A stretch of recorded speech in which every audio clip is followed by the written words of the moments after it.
Nous revenons avec nos chers invités comme Valentin Mayaba et Gabin Adjao pour parler maintenant du Mali. Les 49 soldats ivoiriens détenus depuis plus d'un mois à Bamako et accusés par les militaires au pouvoir d'être des mercenaires, ce que ni bien sûr Abidjan ont été inculpés pour tentative d'atteinte à la sûreté de l'État et écroué, a-t-on appris. Alors, on vous donne la parole, Gabin Adjao. Finalement, la première question, la médiation togolaise, elle n'a pas réussi, c'est ce qu'on peut dire. Non, on ne peut pas le dire puisque la médiation n'a pas encore pris fin. Ça continue toujours. C'est vrai que la situation se complique un peu avec le mandat de dépôt lancé contre ces 49 militaires du côté de l'autre côté du Mali. Mais on dit que bon, ils ne sont pas amenés à la prison, mais quand même retenus toujours au camp, là où ils étaient depuis le 10 juillet. Donc, bon, quoi qu'il en soit, le président togolais s'investit corps et âme dans cette mission de négociation. Il ne l'a jamais laissé hein, depuis le début de cette crise. Et je le dis encore, là, il faut saluer aussi la prévoyance et la clairvoyance du président togolais qui a été neutre dans cette histoire. S'il avait pris parti, surtout pour la CEDEAO, ça ne serait pas facile aujourd'hui de trouver un compromis entre les deux pays. D'ailleurs, qui les a déjà conviés à Lomé ici, le 9 juillet passé, à venir discuter. Mais ça se heurtait un peu. Je pense que les deux parties sont retournées vers leur chef pour demander leurs avis respectifs et revenir à la négociation. J'espère qu'une autre rencontre va se faire très bientôt. Mais quand même, il va falloir que les Maliens aussi arrivent à mettre de l'eau dans leur vin parce que on est en train de négocier. On ne peut pas se dire qu'on est en train de faire une négociation, surtout quand on dit que c'est le Mali qui a appelé à la rescousse le président togolais. On ne peut pas dire qu'on fait de la négociation. Au même moment, on met la justice en branle. Ça ne se fait nulle part. Quand il y a la négociation, on attend jusqu'à ce que la négociation finisse et qu'on ne trouve pas un point d'accord avant de mettre la justice en branle et trouver une solution judiciaire. Mais là, ils sont en train de compliquer les choses. Mais je pense que le président togolais avec le ministre des Affaires étrangères, Robert Doucet, vont essayer quand même d'apporter de l'eau au moulin de tout et chacun pour que cette situation-là se décante, pour que nos pays africains arrivent à retrouver la paix. Parce que là, c'est la paix de toute la sous-région qui est menacée. S'il y a tension entre la Côte d'Ivoire et le Mali, il y a véritablement tension entre tous les autres pays, puisque la Côte d'Ivoire a des partisans et le Mali aussi a des partisans. Ce sont deux pays frères. Ce sont deux pays frères et ça va créer deux camps. Déjà, ça a déjà commencé par se tirer à boulet rouge sur les réseaux sociaux et même au niveau de la culture. Et il y a des artistes maliens qui sont en train d'être plaqués. Le concert de Mariam Langaré a été refusé la dernière fois de l'autre côté d'Abidjan. Et je pense que les Maliens aussi vont faire la même chose si un artiste ivoirien veut faire un concert au Mali. Donc on voit clairement que c'est le peuple qui est en pâtit. On ne va pas mettre en péril la vie de deux nations et de toute la sous-région en péril à cause de 49 militaires. S'ils sont reconnus ou bien s'ils ne sont pas reconnus coupables, il va falloir quand même les laisser partir et trouver un compromis avec Abidjan et leur demander, quoi qu'il en soit, ce sont nos frères, on les laisse partir, mais ne refaites plus jamais ça. Puisque le mal est déjà fait, il va falloir tout juste le corriger, les mettre en prison. Je ne pense pas que ça va servir à quoi que ce soit. Le Mali est en train de souffrir. Mettre encore 49 militaires en prison pour les nourrir, ça fait un manque à gagner. Donc je ne vois pas l'importance de les écrouer de l'autre côté de Bamako. Alors, comme Valentin Mayaba tout à l'heure, on a vu sur les images, le ministre d'État, ministre de la Défense de la Côte d'Ivoire, Téné Birahima Ouattara, qui avait reçu les familles des 49 militaires détenus à Bamako. Il les a rassurés qu'il allait ramener leurs maris au pays ou bien leurs parents au pays. Ça devient on ne peut plus compliqué donc pour la Côte d'Ivoire et donc pour les 49 militaires. Est-ce que vous pensez que le moment est bien choisi pour que ces militaires soient écroués en prison? Non, vous savez, ce qui se passe au Mali avec le problème de 49 militaires ivoiriens est bien dommage. Est bien dommage parce que depuis que ce problème a commencé, nous avons pris légèrement, on pensait les gens, disons, il y avait des lettres d'interprétation de part et d'autre qui disaient donc, que bon, c'est un non-événement. Mais aujourd'hui, voyez les dimensions que cela est en train de prendre. Ça prend beaucoup d'autres allures et c'est inquiétant parce que, vous savez, les peuples africains sont des peuples frères. Et vous avez les ressortissants je parle ivoiriens, sont au Mali, vice-versa. Ce sont des cousins même, des frères qui sont pas des cousins, nous sommes des frères. Et donc, un problème de ce genre ne pouvait pas quand même être ici à un niveau où on ne peut pas estimer. Moi, je suis un peu peiné de dire aujourd'hui que tout ça là, c'est le problème de nos chefs d'État. En fait, ça, il ne faut pas manquer de le dire. Si aujourd'hui les 49 soldats militaires ivoiriens sont sous mandat de dépôt, cela justement a une répercussion sur la vie politique des deux États. De ces deux pays. De ces deux pays. Aujourd'hui, par exemple, vous allez constater que le Mali est en train de soupçonner depuis même que il y a d'autres velléités que les gens ne veulent pas mettre sur la table. Tout ce qui c'est, le Mali attendait de près pour sortir des griffes par rapport à une situation qui se présage. Parce que depuis que le Mali a connu... Vous voulez parler des sanctions? Oui, depuis que le Mali a connu des crises, il y avait des soupçons par rapport aux actions qu'a mené Ouattara pour que les sanctions soient corsées par rapport au Mali. Donc aujourd'hui, il suffit qu'une situation se passe, qu'on va surfer sur cette... Les Maliens profitent de la situation. De la situation pour régler en fait, des comptes. On règle peut-être des comptes à Ouattara, au président Ouattara. Oui, c'est ce que je veux dire. C'est pourquoi il parle des chefs d'État. En fait, aujourd'hui, c'est plus que politique que ce que nous sommes en train de dire. Ces militaires ivoiriens, oui, ivoiriens, on le disait, l'ONU dit ne pas reconnaître la présence de ces forces. Il y a la déclaration du chef d'état-major de l'AMINUSMA aussi qui a donné aussi son avis. Et puis les avis sont divergents. Et personne ne comprend pratiquement ce qui se passe dans cette histoire-là. C'est là que j'attendais beaucoup plus la communauté internationale. Et non, la CEDEAO. C'est dans des conflits comme ça, la CEDEAO peut intervenir. C'est-à-dire qu'on ne pouvait pas donner la charge seulement à un seul président de mener la médiation. Pourquoi on ne peut pas convoquer un congrès extraordinaire de la CEDEAO pour cette crise-là? 49 militaires, c'est beaucoup. On ne peut pas attendre que ça pourrisse avant qu'on ne court à l'avant-garde. Ce n'est pas sérieux. Moi, je dis, si notre communauté internationale, la CEDEAO est une organisation qui se veut voler au secours des pays en difficulté, c'est le moment où jamais. On pouvait convoquer une réunion extraordinaire, écouter les partis et voir même s'il faut amener l'affaire au niveau de la justice. Ce n'est pas comme ça, ça devait se régler. Il fallait dans un premier temps que les chefs de l'État, le chef de l'État malien, après les avoir saisis avec tout ce que nous connaissons, parce que quoi qu'on dise, ils étaient dans des conditions irrégulières. Ça c'est clair. Ça c'est clair. Alors, même l'ONU a parlé de dysfonctionnement. Justement, il y a sans toutefois reconnaître que ce sont des mercenaires. Tout à fait. Donc, rien ne présageait aujourd'hui que l'action ou la réaction de Bamako soit quand même battue de revers de la main. Ce serait un autre pays qui agirait de la même façon. Maintenant, ce que moi je dis, si les deux pays sont des pays frères et nous sommes des voisins, nous sommes des frères, je crois que le président Ouattara, la déclaration qu'il a faite, aussi peut envenimer. Pour dire niet, puisque c'est vrai que c'est un langage diplomatique, et c'est un chef d'État qui parle, mais après, nous avons préconisé qu'il y ait des discussions de couloir, qu'il y ait quand même une négociation, et comment l'appelle-t-on, qu'on pense à une résolution beaucoup diplomatique. Plus diplomatique. Qu'on puisse discuter dans la sourdine avec même les autorités là, sans que cela ne soit. Mais quand ça prend des allures, on prend un chef de l'État, se choisit d'être médiateur pour résoudre une crise comme ça, alors qu'on connaissait les antécédents, tous ceux qui ne sont pas encore avec le Mali vont aussi peser de tout leur poids pour que cette médiation-là échoue, pour qu'on en parle autrement par rapport à la médiation qu'est en train de mener le chef de l'État. Maintenant, en envoyant les 49 soldats militaires ivoiriens en mandat de dépôt aujourd'hui, ça corse l'addition. Moi, je suis en train de voir comment est-ce que ça va se faire parce que, moi, je le dis, est-ce que la médiation a terminé? Non, la médiation n'a pas encore terminé. Pourquoi est-ce que si hâtement, il faut envoyer... Est-ce que la médiation, on peut attendre la médiation aussi? La médiation peut suivre son cours? Oui. Au même moment, la justice peut faire son travail. C'est vrai que c'est le juriste qui a parlé tout à l'heure, mais bon. Oui, en les envoyant même en mandat... Quand ils sont en mandat de dépôt, ce mandat de dépôt, c'est ce qu'ils ont expliqué. Ils ont dit que non, qu'en attendant que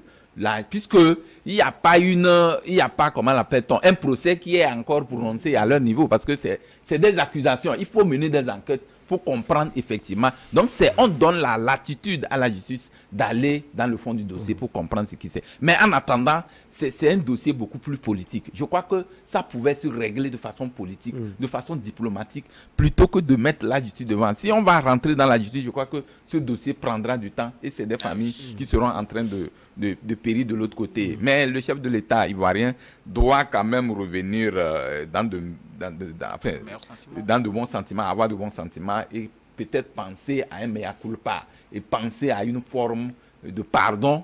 Même avant de demander pardon, il faut élucider pourquoi est-ce que ça a été fait et tout. Mais c'est difficile, mais je me dis que la CEDEAO a l'intérêt à quand même peser de son poids par rapport à ce dossier-là pour que cela ne puisse pas. Puisque l'Afrique a des difficultés actuellement. Nous avons d'autres chantiers qu'il faut faire face, pas que de ces genres de situations. Aujourd'hui, voyez tout, la vie chère qui est mondiale, qui est africaine mondiale. C'est partout. Oui, c'est partout. Mais on ne peut pas penser d'une crise qui est loin de nous et qui va nous donner affamer. Alors, vous savez, notre indépendance, elle est où? Il faut forcément que nos chefs d'État pensent à cela plutôt que de se faire des invectives, de jeter de l'anathème sur X, Y par rapport à des questions inexistantes par ailleurs. Parce qu'aujourd'hui, je ne pense pas, à mon avis personnel, je ne pense pas que les 49 militaires ivoiriens aujourd'hui, même s'ils sont mercenaires, ce n'est pas de cette façon que ce mercenaire-là serait diligenté. Parce qu'ils sont passés par l'aéroport, c'est là où se situe le doute. Vous avez parlé de mea culpa et de regret tout à l'heure. Gabin Adjao, cela fait partie des revendications de la délégation malienne qui était conduite à Lomé par le ministre Abdoulaye Diop, j'allais dire. Maintenant, en face, il y avait les ministres et conseillers du chef de l'État ivoirien, Fidel Sarasoro, le ministre de la Défense qu'on voit sur les images, Téné Birahima Ouattara, qui ont dit non. Est-ce que vous pensez que c'est l'étape de Lomé qui a encore un peu compliqué la situation? Oui, moi j'aurais voulu qu'il y ait beaucoup plus une délégation spéciale qui vienne à cette rencontre-là. Vous savez que très bien. Téné Birahima Ouattara, c'est le ministre de la Défense et on connaît le positionnement des militaires. Ce sont des gens qui, leur langage n'est pas forcément diplomatique et ça peut compliquer la situation. C'est bien vrai ce que le Mali demande et il va falloir que la Côte d'Ivoire aussi arrive premièrement à élucider la situation et reconnaître ses torts, si tort il y en a. Mais il va falloir aussi que le Mali adoucisse le son. Parce que la priorité du Mali aujourd'hui n'est pas ces 49 militaires-là, n'est pas aussi la déstabilisation du régime de Assimi Goïta, parce que lui-même il est venu de façon illégale et bon, point de besoin de craindre qu'on va me renverser parce qu'il est venu juste pour conduire une transition qui dure pour quelques temps. Donc je ne vois pas l'importance de s'attarder sur ces petites discussions qui ne nous amènent nulle part. Écrouer ces militaires en prison, ça rapporte quoi au Mali? Absolument rien. La dernière fois, il y a eu un attentat au Mali où il y a eu plusieurs militaires maliens qui ont eu à périr. Qu'est-ce qu'on en fait? Qu'est-ce qu'on fait de tout ça? Aujourd'hui, le Mali doit essayer de mettre tous les pays de la CEDEAO de son côté pour faire face au terrorisme qui est en train de gangréner le Mali et qui s'approche dangereusement de Bamako. Moi, je vois que la priorité, c'est beaucoup plus à ce niveau que de s'attarder sur cette affaire de 49 militaires. C'est en cela que certains détracteurs de la junte malienne parlent de saupoudrage. Ils se cantonnent sur ce genre d'affaires pour occulter les véritables problèmes qui se posent. Et sincèrement, c'est pas bien pour eux. Choguel Maïga, on avait parlé de ses prises d'opposition, de la manière dont il parlait aux autres pays et même à la diplomatie. C'était pas vraiment bien. Et aujourd'hui, ça a créé la dissension au sein même de son mouvement M5 RFP. Donc aujourd'hui, ce que Assimi Goïta est en train de faire, je ne suis pas sûr que la plupart des militaires, la plupart des partisans de la junte sont du même avis que lui. Ouais. Et s'il ne fait pas attention à un certain moment, on connaît très bien le Mali, hein, les coups d'État, c'est vite fait, il suffit que 2-3 personnes se regroupent quelque part et puis ils te destituent, il n'y aura rien, le Mali va encore sombrer. Qu'on peut avoir des mécontents au sein de l'armée malienne? Bien sûr. Bon, c'est vrai qu'on en a partout. Hein. Bien sûr, c'est pas tout le monde qui va être d'accord parce que le Mali, la junte était venue pour pouvoir conduire le Mali à bon port pour éradiquer le terrorisme. Et aujourd'hui, on est là en train de lutter contre nos frères africains qui devaient nous aider, qui nous avaient même aidés par le passé en envoyant des contingents militaires. Mais quand même, aujourd'hui, on est en train de les écrouer. est-ce qu'un pays aura encore le courage aujourd'hui d'envoyer ses militaires au Mali pour pouvoir les aider? Je ne pense pas, parce que là, ils vont se dire... quand ils seront en manque de stratégie, ce sont nos militaires qui vont mettre devant pour se disculper. Et ça ne fait pas bonne presse. C'est vrai que la Côte d'Ivoire n'a pas pu émettre des documents qui arrivent quand même à prouver que bon, ces militaires ont été envoyés sous le contrôle. Là, il faut des excuses, comme Bamako l'exige. Pour terminer. Oui, mais quand même, les pays défendent leur dignité. Les pays défendent leur dignité. Et ces excuses-là, bon, c'est vrai que les militaires, eux, ne savent pas véritablement de quoi c'est la diplomatie et la gestion politique d'un pays, mais quand même, la Côte d'Ivoire, pour faire bonne presse, parce que ce sont leurs enfants qui sont détenus de l'autre côté de Mali, il va falloir que, bon, ils demandent des excuses, même si ce n'est pas public, ils peuvent passer par le chef de l'État togolais, appeler Assimi Goïta et discuter entre eux. Et c'est là que je rejoins mon grand frère Mayaba qui dit que c'est aujourd'hui que la CEDEAO doit faire, doit véritablement s'imposer dans cette crise-là, en appelant les deux côtés à s'asseoir et à discuter. Je ne sais pas pourquoi Ambalo est de l'autre côté, mais bon, c'est au chef de togolais, c'est le chef de l'État togolais seul qu'on a confié cette mission-là. Lui aussi, il a un État à gérer. Quand même, si tous les autres chefs d'État s'accommodent et se disent que non, c'est notre sous-région qui va en péril, peu importe leur position contre le Mali, il va falloir que, bon, ils discutent et amènent la paix au Mali, et ainsi la paix de toute la sous-région sera préservée. Mais rester là à dire que, bon, c'est le chef de l'État togolais seul qui s'est neutralisé dans cette affaire, il est du côté neutre, donc il va conduire la médiation à bon port. Si ça barde, ça ne sera pas que le Togo, ça sera toute la sous-région. Il va falloir faire table rase de tous ces mésententes du passé et puis revenir à de meilleurs sentiments pour faire face au terrorisme là, qui est en train de gangréner la sous-région. Puisque la Côte d'Ivoire est atteinte au nord, le Mali, on n'en parle plus, le Togo est atteint au nord, le Bénin est atteint, le Burkina, on n'en parle plus, le Niger aussi, on n'en parle plus. Donc, toute la sous-région est attaquée véritablement. Ces derniers temps, on n'entend plus le Niger. Hein. Oui, parce que bon, il y a Barkhane qui est de l'autre côté, on ne va pas faire ce débat. Il a parlé de la médiation de la CEDEAO. On voit son président en exercice, le Bissau-Guinéen, Oumaro Sissoko Embalo, qui mène une diplomatie tous azimuts ces derniers temps. On l'a vu récemment en Guinée-Conakry. On l'a également vu à Bissau régler le souci de la Casamance. Peut-être qu'il va pouvoir aller à Bamako. En tout cas, ce jour, le président en exercice de l'Union africaine, le Sénégalais, Macky Sall, est à Bamako. Vous pensez, comme Valentin Mayaba, qu'il va pouvoir discuter de l'histoire des 49 militaires ivoiriens avec le président Assimi Goïta? Oui, en fait, c'est même son devoir d'ailleurs, parce qu'il est le patron de l'Union africaine. Aujourd'hui, s'il utilise ce mentor du président de l'Union africaine, je ne sais pas s'il doit le faire de façon isolée, ou peut-être il va mettre d'autres actions pour parler d'une cellule de de l'Union africaine pour discuter, ou il va en tant que président d'un État pour parler d'une affaire des deux pays. Je ne sais pas comment la médiation ou cette médiation sera menée, mais le souhait pour nous tous, Africains, aujourd'hui, que ce problème-là n'aille pas prendre d'autres dimensions, d'autres allures inquiétantes, comme nous sommes en train de le constater. Mais ce qu'il faut dire, je voulais le relever.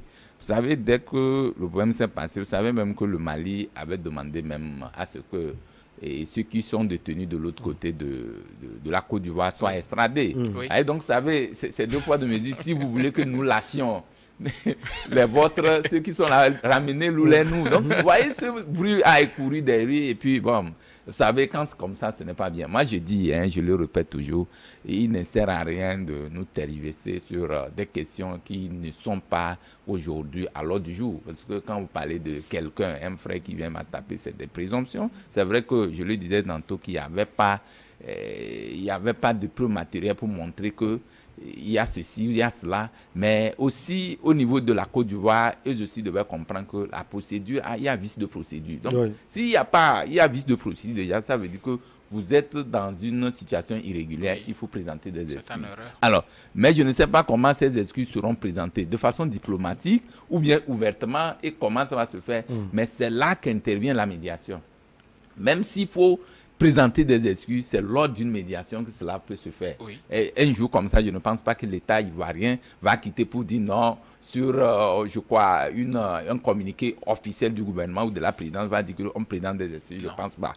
Aujourd'hui, de façon diplomatique, c'est pourquoi moi je voudrais peut-être mettre l'accent sur la diplomatie de la CEDEAO surtout, qui puisse réfléchir sur la manière de sortir de cette crise-là, de cette situation. Parce que, vous savez, de mine de rien, nous sommes en train de parler ici, ça prend d'autres allures. Oui. Peut-être demain, on dira même que, vous l'avez dit, il y a d'autres conseils qui ne s'organisent pas dans les autres pays. Oui. Et puis, ça va amener la xénophobie. Il y a aussi ceci, je ne veux pas. Il y a ça. Il y a ça aussi qu'il faut craindre. Donc, nous sommes Africains tous, de même père, de même mère. Nous n'avons pas intérêt à nous jeter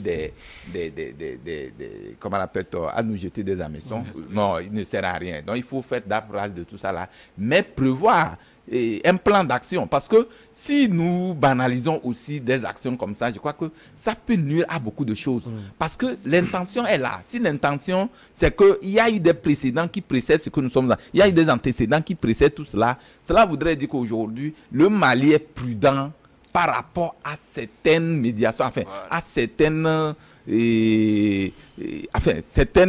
actions que mènent les pays frères pour aider, pour appuyer ce pays-là. Vous pensez que si c'est les 49 Togolais, militaires togolais qui seront au sol, voilà, est-ce qu'ils seront aujourd'hui, ils auront un mandat de dépôt? Je ne pense pas. Donc ça veut dire qu'il y a des questions, il faut réfléchir. Il y a beaucoup de choses qu'il faut faire par rapport à ce qui se passe actuellement, par rapport à nos rapports avec les autres pays. Mais je le réitère toujours, je crois qu'il faut faire bas la terre. Il faut que la médiation prévale. Il faut que le chef de l'État aussi, togolais, j'allais dire, notre chef de l'État, le président Faure, ne doit pas baisser la garde. Il doit continuer sur cet élan-là parce que tant que cette crise-là n'est pas encore dénouée, ça veut dire qu'il est toujours, puisqu'il s'est donné cette volonté. Et nous connaissons, nous saluons toujours ses compétences en matière de la diplomatie, en matière de négociation. Je crois qu'il pesera de tout son poids. Même s'il le faut, il peut aller de part et d'autre voir Ouattara, courir de l'autre côté, voir et choses. Il doit être entre les deux pays-là, pour justement chercher de trouver des compromis. Ouais, tel qu'il avait fait lors de la dernière rencontre d'Accra par rapport à l'assouplissement des mesures. Il était allé voir Ouattara, de sanctions et tout ça là. Je crois que cette façon de faire, ça peut permettre à la décrispation du climat politique dans ce pays-là. Mais nous allons demander, c'est ce que je dis, cette clémence-là, la clémence même du chef de l'État malien. Malien doit d'abord être de mise pour faire tomber les masses. C'est vrai qu'ils présument que c'est comme ça, mais il faut descendre sur terre. Parce qu'il y a d'autres questions qui sont beaucoup plus essentielles que ce dont nous sommes en train de parler. La crise, elle est mondiale. Il y a le terrorisme qui gagne du terrain. Aujourd'hui, même la MINUSMA qui est pratiquement en mauvais drap, dans de mauvais draps avec le Mali. Il y a tout un acharnement contre ces puissances. Heureusement que ces rotations reprennent. Ce jour, les rotations de la MINUSMA, bien sûr, je veux dire, reprennent ce 15 août. Alors, en Côte d'Ivoire, il y a des journalistes, il y a des membres de la société civile qui demandent des mesures de réciprocité contre le Mali. Sauf que jusqu'à présent, le président Ouattara, lui, le souhaitait. Il donne aussi la chance à la médiation du Togo. Il faut être réaliste du côté de la Côte d'Ivoire. Je suis ces derniers temps beaucoup de débats sur les chaînes ivoiriennes et les propos que la plupart de ces messieurs-là entretiennent n'est pas de bon augure, ça n'amène pas la paix. Ils ne vont pas dans le sens de l'apaisement, alors que c'est la plupart de ces messieurs-là qui font ce genre de déclarations ont eu même à faire des stages de l'autre côté de Bamako. Aujourd'hui, ils doivent savoir que nous sommes des frères et il faut privilégier la paix dans la sous-région. Un point essentiel, le Ouattara aujourd'hui, ou bien les militaires de la Côte d'Ivoire sont en train de payer la position qu'a pris hier Ouattara vis-à-vis du Mali. Et ce qui a encore fait beaucoup plus mal aux Maliens, c'est des sanctions de la CEDEAO pilotées de mettre pas à Ouattara. C'est aussi ça le problème aujourd'hui. Et le Mali, dès qu'il voit Ouattara, il voit derrière Ouattara la France. La France que le Mali ne veut en aucun cas sentir. C'est ça aussi le problème. C'est ça aussi le problème aujourd'hui. Donc, la Côte d'Ivoire ne veut pas se faire harakiri de façon publique, mais quand même, il va falloir présenter des excuses, penser à l'intérêt africain, parce que je pense que nous, Africains, on ne s'aime pas beaucoup. on ne s'aime pas, on ne va pas se colorer juste à cause de la France. La France, ils sont de l'autre côté, ils ne sont pas ici. Pendant que les terroristes sont en train de nous gangréner, on est en train de se corréler à cause de la France. La Côte d'Ivoire qui veut défendre coûte que coûte les intérêts de la France, le Mali qui veut se préserver de la France, et voir derrière la Côte d'Ivoire, la France, ça ne fait pas bonne presse. Il va falloir que chacun de son côté essaie de faire bas la terre. Le Mali, ils sont dans leur élément, hein. Il y a aussi d'autres aspects qui comptent. Il y a aussi le cas de ceux-là qui sont accusés dans l'affaire de commande des matériels militaires en Afrique du Sud qui sont réfugiés sur le territoire en Côte d'Ivoire. Ça fait partie également des demandes de Bamako, livrer les personnalités maliennes qui sont recherchées, voilà. Mais qui sont en Côte d'Ivoire. Oui, c'est aussi un autre problème aussi, hein, mais quand même tout ça doit se faire par la diplomatie. Et je pense que pour le moment, chacune des deux parties ne doit plus faire des déclarations fracassantes à ce niveau-là. Chacun doit mettre bas la terre et donner une chance à la médiation pour permettre à ce que ces militaires-là regagnent leur famille, retrouvent leur famille, qui n'en sont rien dans cette histoire. Les militaires sont envoyés. Vous savez, dans le domaine de l'armée, c'est l'exécution avant la réclamation seulement en cas de baïonnette intelligente. Mais là, ils sont amenés en mission. Selon eux, ils sont en mission. Alors que derrière, il y a quelque chose d'autre qui se joue entre les chefs d'État. Ouattara, premièrement, il ne fait pas de déclaration. Il réagit par le biais de ces hommes de main, Sarah Soro et Téné Birahima Ouattara. Et même certains de son parti politique qui n'arrivent pas à faire des déclarations allant dans le sens de la conciliation. Ça ne fait pas aussi bien. Il va falloir que le ministre des Affaires étrangères ivoirien prenne Autre, on ne l'entend pas. On ne l'entend absolument pas. Kabara, la diplomatie on ne l'entend pas. Niveau... Moi, je ne sais pas quelle diplomate elle est. Et puis bon, dans cette affaire, normalement, c'est elle qu'on doit se voir. Moi, j'ai été surpris que c'est Téné Birahima Ouattara et Sarah Soro qui ont été envoyés à Lomé en lieu et place de cette dame-là. Moi, je n'ai absolument rien compris. Où est-ce qu'elle a appris sa diplomatie pour qu'elle n'arrive pas à mettre en confiance son chef de l'État pour l'envoyer dans ce genre de mission? Ce n'est pas bien. Et la Côte d'Ivoire doit savoir que premièrement, c'est eux qui sont en faute parce que l'ONU non plus ne les a pas supportés. Ils doivent se faire quand même, doivent se rendre humbles de l'autre côté de Bamako, discuter avec eux. Je sais que la discussion directe avec Bamako doit être très, très, très, très, très compliquée, mais quand même passer par le chef de l'État togolais qui est très proche des Maliens à amener la paix entre les deux nations. Macky Sall, on connaît sa position aussi. Hein. Je ne vois pas que je ne suis même pas sûr que Assimi Goïta va entendre de bon oreille ce qu'il va dire à Bamako. Je ne suis pas sûr parce qu'on connaît très bien sa position et on connaît Goïta, il est assez... Hein, il est rancunier, je peux dire. Il est rancunier, il garde les choses pour lui et peu importe ce que tu vas dire, il ne va pas changer d'avis. Allez, on va marquer donc la pause pour le journal. On revient avec vous, chers invités, comme Valentin Mayaba et Gabin Adjao.